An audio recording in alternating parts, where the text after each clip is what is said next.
Hi friends, welcome to SL videos. ఈరోజు నేను మీకు చూపించబోయే రెసిపీ పులగం అన్నం ఎలా తయారు చేయాలి మరియు పచ్చిపులుసు ఎలా తయారు చేసుకోవాలి అన్నది చూపించబోతున్నాను. ఇది ఎంతో స్పెషల్ ఫుడ్ అనమాట. ఈ 2 రెసిపీస్ కలిసి ఉన్నాయండి ఇందులో. ఈ 2 రెసిపీస్ మన ఈ కార్తీక మాసంలో పండగల టైంలో మనం ఖచ్చితంగా చేసుకుని తింటాం కదా. అలాంటి 2 డిషెస్ మీకు నేను చూపించాలని అనుకుంటున్నాను. చూడండి, ఇలాగా ఫస్ట్ నేను పచ్చిపులుసు చూపిస్తున్నానండి. దానికి నేను 2 వంకాయలు తీసుకున్నాను. దానికి ఆయిల్ రాసి ఇలాగా మనం స్టవ్ మీద ఫ్రై చేసుకోవాలి. చక్కగా దోరగా ఫ్రై అవుతూ ఉండాలన్నమాట. అలా తిప్పుకుంటూ ఉండాలి, అంతా ఈవెన్గా మనకి ఫ్రై అయ్యేలాగా అనమాట. ఓ పక్కన ఒక మీడియం సైజు ఉల్లిపాయ అంతా మనం చింతపండు తీసుకోవాలన్నమాట. చింతపండు తీసుకొని నానబెట్టుకోవాలి. వాటర్ వేసి నానబెట్టాలి. ఇలా మొత్తం అంతా తీసేసి శుభ్రంగా ఒక 2 సార్లు వాష్ చేసుకొని వాటర్ మంచినీరు పోసి నానబెట్టుకున్నానండి నేను. అలా నానబెట్టుకోవాలి. ఈలోగా ఈ ప్రాసెస్ జరుగుతూ ఉంటుంది. ఫ్రై చేసుకోవాలి. ఫస్ట్ మనం పచ్చిపులుసు తయారు చేసుకుంటున్నాము. ఇలా ఫ్రై చేశానండి నేను. బాగా చక్కగా ఆయిల్ రాసి స్టవ్ మీద ఇలా ఫ్రై చేసుకోవాలన్నమాట. మనము ముచ్చుకు పట్టుకొని ఇలా ఫ్రై చేసుకోవాలి. తర్వాత ఇలా ఒలవాలన్నమాట. చూడండి, ఇలా ఒలవాలి. మొత్తం పైన ఉన్నదంతా కూడా ఇలా పీల్ ఆఫ్ చేసేయాలి. ఇలాగా కొంచెం వేడివేడిగానే ఉంటుంది, జాగ్రత్తగా తీసుకోవాలి. ఈలోగా చింతపండు కూడా నానబెట్టుకున్నాం మనం. తర్వాత ఏమేం కావాలో చూడండి. బెల్లం, ఉప్పు, జీలకర్ర, పచ్చిమిర్చి కావాలండి. మనం పచ్చిమిర్చి కూడా ఫ్రై చేసుకుందాం. అలాగే ఇక్కడ నేను అవాయిడ్ చేస్తున్నానండి, ఉల్లిపాయ వెల్లుల్లి వేయడం మానేస్తున్నాను. ఎందుకంటే కార్తీక మాసంలో ఉల్లిపాయ వెల్లుల్లి తినరు కదండి. తినేవాళ్ళు వేసుకోవచ్చు. గ్రైండ్ చేసేటప్పుడు మనము ఇవన్నీ వేసి గ్రైండ్ చేసుకోవాలి. అప్పుడు వెల్లుల్లి కూడా వేసుకోవచ్చు. ఇప్పుడు అయితే వెల్లుల్లి ఉల్లిపాయ నేను అవాయిడ్ చేస్తున్నానండి. తర్వాత పచ్చిమిర్చి కూడా కొంచెం నూనె వేసుకొని ఫ్రై చేయాలి. చూడండి, ఇలా ఫ్రై అవుతూ ఉంటాయన్నమాట. ఇవి ఫ్రై అవుతూ ఉండాలి. నేను ఒక 7 to 8. ఈలోగా నేను పులగం అన్నానికి కూడా రెడీ చేశానండి. ఇలా 2 గ్లాసెస్ తీసుకుంటున్నాను. ఆ గ్లాసెస్తో, కుక్కర్ గ్లాసెస్తో 2 గ్లాసెస్ పెసరపప్పు తీసుకుని ఫస్ట్ ఫ్రై చేసుకోవాలి మనం.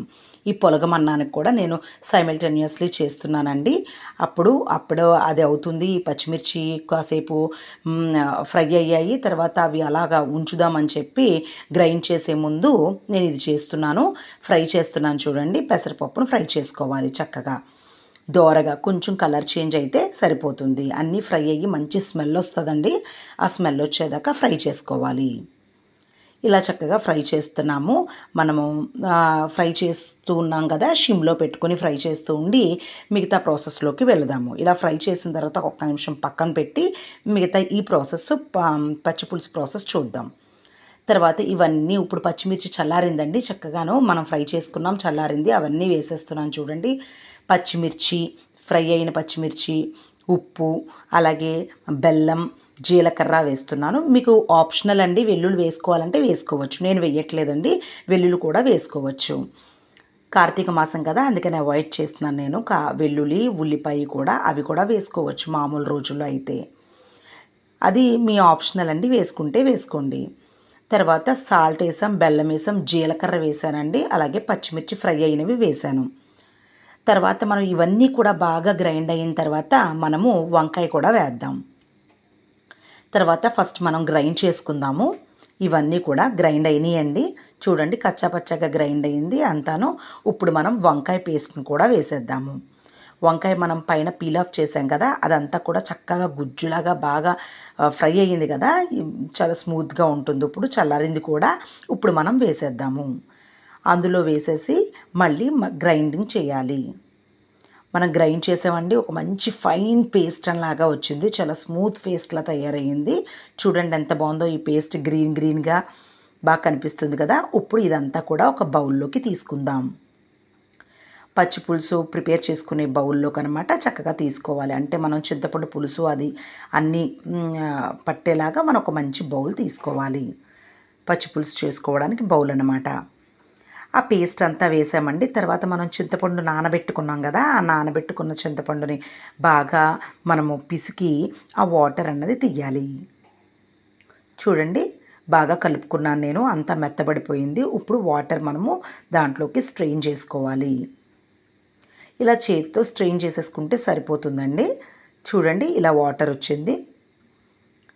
మనకి ఇంకా నల్ల చింతపండు అయితే ఇంకా కలర్ వస్తుందండి. ఇది మామూలుగా కొంచెం తెల్లగా ఉన్న చింతపండు అనమాట. కానీ టేస్ట్ మాత్రం సేమ్గానే ఉంటుంది. నల్ల చింతపండుకి ఇంకొంచెం కలర్ వస్తుంది అంతే. తర్వాత ఇలా మొత్తం అంతా కూడా చింతపండు పులుసు వేసేసుకొని మనం చక్కగా స్ట్రెయిన్ చేసుకొని బాగా పిండుకొని ఒక 1 or 2 టైమ్స్ అలా చేసి మనకి ఎంత కావాలో అన్నది లిక్విడ్ వేసుకొని ఇలా చేసుకోవాలి. మొత్తం మిశ్రమం అంతా మనం కలుపుకుంటే ఇలా వస్తుంది లిక్విడ్గా. ఇప్పుడు మనము టేస్ట్ చూసుకొని సాల్ట్, అలాగే స్వీట్నెస్ కోసం వేసుకున్నాం, మనం జాగ్రీ వేసుకున్నాం కదా బెల్లం, అవన్నీ కూడా స్వీట్నెస్ సాల్ట్ సరిపోయిందో లేదో చూసుకుని వేసుకోవాలి. పచ్చిమిర్చి పేస్ట్ అయ్యింది కదండి, కారం అయితే బాగానే ఉంటుంది. ఇంకా మనం ఎటొచ్చి స్వీట్ సాల్ట్ చూసుకోవాలంతే. అది చూసుకుని మీకు ఇంకా పడుతుంది అంటే వేసుకోండి. తర్వాత కొత్తిమీర కూడా కట్ చేసి వేసానండి నేను. అలాగే ఇంకా మీరు ఉల్లిపాయ ముక్కలు వేసుకోవచ్చు చిన్న చిన్నగా కట్ చేసుకుని. అలాగే మనం గ్రైండ్ చేస్తున్నప్పుడు కొంచెం వెల్లుల్లి రెబ్బలు కూడా వేసుకోవచ్చు, ఒక 4-5. కానీ నేనైతే అవాయిడ్ చేస్తున్నానండి. కార్తీక మాసము చేస్తున్నాం మేము, అందుకని చెప్పి దాంట్లో ఉల్లిపాయ వెల్లుల్లి వేసుకుని తినరు కదా, ఆ విధంగా నేను చూపిస్తున్నాను. తర్వాత కొంచెం బెల్లం పడుతుంది అనిపించింది, బెల్లం కూడా వేసాను నేను. సాల్ట్ కూడా అలాగే కొంచెం పడుతుందంటే సాల్ట్ కూడా వేసుకోవచ్చు. ఒకసారి మనం టేస్ట్ చేసి చూసుకోవాలన్నమాట. అంత పర్ఫెక్ట్గా అయిపోయిందండి. మనకు పచ్చిపులుసు అయితే రెడీ అయిపోయింది. చూడండి, ఇంకా ఉల్లిపాయ ముక్కలు అవి వేసుకుంటే అవి కూడా బాగా కనపడతాయి. నేను అవాయిడ్ చేశాను అనమాట ఈ సందర్భంగా. చూడండి, కార్తీక మాసం కాబట్టి వేయలేదు, లేదంటే అది కూడా వేసుకుంటే ఇంకా బాగుంటుంది. ఇది మామూలుగా మనం స్పెషల్ డేస్లో మాత్రం వేసుకోం కదండి, అలాగ చేసామన్నమాట.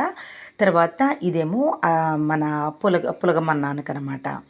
చూడండి, అదేమో ఫ్రై అయ్యింది. ఒకసారి మనము ఫ్రై అయిన తర్వాత మనం 1 నిమిషం ఆగాం కదా, మనకి మంచి కలర్ రావాలన్నమాట. కొద్దిగా కలర్ వస్తే కొన్ని పప్పులైనా కూడా ఇంక మనకు తెలిసిపోతుంది. ఇమీడియట్లీ మనం టర్న్ ఆఫ్ చేసేసేయచ్చు. మనకి కొంచెం పప్పు చూస్తే మనకు కొద్దిగా గోల్డెన్ బ్రౌన్ కలర్ అట్లా వస్తుంది. వచ్చినప్పుడు వెంటనే టర్న్ ఆఫ్ చేసేసుకోవాలన్నమాట. చూడండి, ఇలా స్టిర్ చేసుకోవాలండి. బాగా మనం ఫ్రై చేస్తున్నప్పుడు పూర్తిగా మనం స్టిర్ చేసుకోవాలి. పచ్చిపులుసు అయితే అయిపోయింది మనకి. ఇప్పుడు మనం ఇది పులగం అన్నం చేస్తున్నాం అనమాట. నేను 2 గ్లాసెస్ తీసుకున్నానండి పెసరపప్పు. చూడండి, కుక్కర్ గ్లాస్ ఉంటుంది కదా, ఆ 2 గ్లాసెస్ తీసుకున్నాను. మీకు మళ్ళీ నేను ఆ గ్లాస్ చూపిస్తాను మీకు. నేను 2 గ్లాసెస్ తీసుకున్నాను. ఇంకా మనం టర్న్ ఆఫ్ చేసేసుకోవడమే. కొంచెం కలర్ వచ్చిందండి, చాలు, సరిపోతుంది మనకి. లైట్గా గోల్డెన్ బ్రౌన్ వచ్చింది, చక్కగా మనకు మంచి స్మెల్ కూడా వస్తుంది. అలా ఫ్రై చేసుకోవాలి. తర్వాత నేను ఆ గ్లాస్తో అండి, చూశారు కదా, అది కుక్కర్ గ్లాస్ అనమాట. ఆ గ్లాస్తో 2 గ్లాసెస్ పెసరపప్పు వేసాను కదా, అలాగే 3 గ్లాసెస్ రైస్ వేస్తున్నానండి. చూడండి, 3 గ్లాసెస్ వేసాను నేను. అదిగోండి వేసేసాను, 3 గ్లాసెస్ వేసాను. 2 ఏమో పెసరపప్పు. ఈ రేషియోతో అయితే పర్ఫెక్ట్గా వస్తుందండి. పెసరపప్పు కూడా బాగా తగులుతుంది, చాలా టేస్టీగా ఉంటుంది ఈ పులగం అన్నం. ఇలాగా అవి ఫ్రై అయిపోయాయి కదండి, టర్న్ ఆఫ్ చేసాం కదా. ఇంకా రైస్ మనం ఏమీ ఫ్రై చేయక్కర్లేదు. ఇంకా మొత్తం అంతా కూడా మిక్స్ చేసుకొని బాగా 2 టైమ్స్ వాష్ చేసుకోవాలి. నేను వాష్ చేసాను చూడండి, 2 టైమ్స్ వాష్ చేసేసుకుని రెడీగా ఉందన్నమాట. ఇప్పుడు మనం కుక్కర్ పెట్టుకోవడానికి రెడీగా ఉంది. మనము తగినంత వాటర్ వేసుకుందాము. ఇప్పుడు దీనికి నేను ఎలా వేసానంటే మొత్తం కలిపి 5 గ్లాసెస్ అయ్యిందండి. ఆ 5 గ్లాసెస్కి నేను అదే గ్లాస్తో డబల్ +1 వేసాను, అంటే 11 గ్లాసెస్ ఆఫ్ వాటర్ వేసానండి. చాలా బాగుంటుంది, స్మూత్గా వస్తుంది చక్కగా. పెద్దవాళ్ళైనా చిన్నపిల్లలైనా చాలా ఇష్టంగా తింటారు. హాట్గా ఉన్నప్పుడైతే సూపర్బ్గా ఉంటుంది. సో అంత మెత్తగా రావడం కోసం నేను వేసాను, మీరు డబల్ వేస్తే సరిపోతుంది. అది మన ఆప్షనల్ అండి. నేను పెద్దవాళ్ళకి చిన్నవాళ్ళకి కూడా బాగుండాలని 11 వేసాను, లేదంటే 10 అయినా వేసుకోవచ్చు డబల్. తర్వాత వాటర్ వేసిన తర్వాత మనము ఆ 5 గ్లాసెస్కి అలా వాటర్ వేసాం కదండి. తర్వాత పసుపు వేసుకోవాలి, హాఫ్ టీ స్పూను లేదా ఫుల్ టీ స్పూన్, మనకి కలర్ని బట్టి వేసుకోవాలి. తర్వాత ఉప్పు కూడా తగినంత వేసుకోవాలి. అది కూడా మీ ఇష్టం అండి. క్రిస్టల్ సాల్ట్ నేను వేసాను, మీరు సాల్ట్ అయినా వేసుకోవచ్చు, క్రిస్టల్ సాల్ట్ అయినా వేసుకోవచ్చు. తర్వాత ఆయిల్ కూడా వేయాలండి, ఒక గరిటెడు నూనె కూడా వేసాను. ఆయిల్ వేసుకుని అన్నీ కూడా ఒకసారి మిక్స్ చేసుకోండి. తగినంత సాల్ట్ వేస్తేనే ఈ పులగం అన్నానికి టేస్ట్ ఉంటుంది. సాల్ట్ తగినంత చూసుకోవచ్చు మీరు. టేస్ట్ ఇలాగ బాగా మిక్స్ చేసుకొని కొంచెం టేస్ట్ చూస్తే మనకి ఉప్పగా ఉంటుంది. అలా ఉప్పగా ఉంటే మనకి సరిపడినట్టు. మనం టేస్ట్ చూసుకుని కలుపుకోవచ్చు. అప్పుడు కుక్కర్ పెట్టుకోవచ్చు. ఇలా ఒకసారి మిక్స్ చేసుకొని, ఇలా మిక్స్ చేసుకున్న తర్వాత టేస్ట్ చూసి ఇంకా కొంచెం పడుతుందంటే వేసుకోండి. లేదంటే ఓకే, మీకు బాగానే అనిపిస్తే, మరి ఎక్కువ సాల్ట్గా ఉండకూడదు, సమానంగా ఉండాలి. అలా ఉంటే మీరు ప్రెషర్ కుక్కర్ పెట్టుకోండి. ఒక హై ఫ్లేమ్లో పెట్టుకోండి. 2 విజిల్స్ వస్తే సరిపోతుంది. నేను 2 విజిల్స్ వేయించానండి. 2 విజిల్స్ సరిపోతుంది. పెర్ఫెక్ట్గా వచ్చిందండి. చూపిస్తాను మీకు నేను. ఇలా 2 విజిల్స్ అయిన తర్వాత ప్రెషర్ అంతా పోయిన తర్వాత తీసి చూశానండి. చూడండి ఎలా వచ్చిందో. మంచి కలర్ఫుల్గా చక్కగా మన పులగం అన్నం రెడీ అయిపోయింది. చూడండి చాలా పెర్ఫెక్ట్గా వచ్చింది. పిల్లలకి, పెద్దవాళ్ళకి అందరికీ ఇష్టము. ఇది మనం పండగల సందర్భంగా చేసుకుంటాం కదండి, అందుకని బాగా లైక్ చేస్తారు పిల్లలు కూడా అందరూను. దానికి కాంబినేషన్గా మనం బెల్లము అలాగే నెయ్యి పెట్టుకుంటే చాలా బాగుంటుంది. నేను చూడండి నెయ్యి పెట్టాను. ఇవి వేరే అదర్ కర్రీస్ అనమాట. ఇదేమో పచ్చిపులుసు, మనం ప్రిపేర్ చేసుకున్న పచ్చిపులుసు. ఇలాగా ఇది కూడా వేరే కర్రీ. అలాగే మనం పులగమన్నము ప్లస్ బెల్లము, నెయ్యి ఇలా వేసుకొని తీసుకుంటే సూపర్బ్గా ఉంటుంది. చూడండి ఎంత పెర్ఫెక్ట్గా వచ్చిందో. రైస్ పెర్ఫెక్ట్గా వచ్చింది, పచ్చిపులుసు, ఈ 2 కాంబినేషను సూపర్బ్గా ఉంటుంది. బాగా వచ్చింది కదండి. రైస్ అంతా కూడా చాలా మంచి కలర్ఫుల్గా ఉంది. మీకు అంత కలర్ఫుల్ అక్కర్లేదంటే కొంచెం తగ్గించుకోండి. అలాగే ఈ పచ్చిపులుసులో నేను ఉల్లిపాయ ముక్కలు అవి వేయలేదు, మీరు కావాలంటే వేసుకోవచ్చు. తర్వాత బెల్లం కూడా సన్నగా తురుముకొని బెల్లము నెయ్యి కూడా పెట్టుకుని ఇలాగా మనం గనక ప్రిపేర్ చేసి వేస్తే ఎంతో ఇష్టంగా తింటారు. చూడండి ఇదనమాట పెర్ఫెక్ట్ కాంబినేషను. ఇలా పులగమన్నానికి పచ్చి పులుసుకి బెల్లం నెయ్యి కాంబినేషన్ సూపర్గా ఉంటుంది. ఇంకా వేరే అదర్ కర్రీస్ ఏమీ అవసరం లేదు. చూడండి ఇలా సన్నగా చేసుకోవాలన్నమాట. నెయ్యి కూడా రెడీగా పెట్టాను నేను.